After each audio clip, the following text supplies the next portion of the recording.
போற்றுகிற திருப்பதிகம் திருநாவுக்கரசர் பெருந்தகை அருளி இருக்கக்கூடிய இந்த திருப்பதிகம்.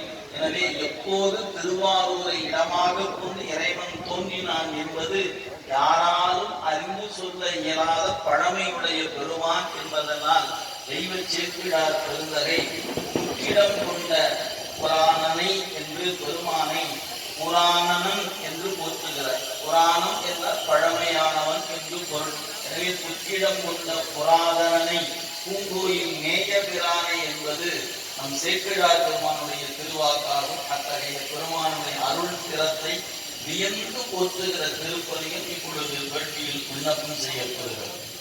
நடப்படவும் நீயே ஆகி கரையாய் பெரியாய் நாளோ கரம்பலவும் உடையாரை மயக்கம் தேக்கு மாமுனிவர் கருள் இருந்த நாளோ தக்கந்தன் பெருவேள்வி பரத்த நாளோ மலையான் நெடுமாலோடு நில்லாயம் பெருமானே என்றே வாங்கி மதி வைப்பதற்கு முன்னோ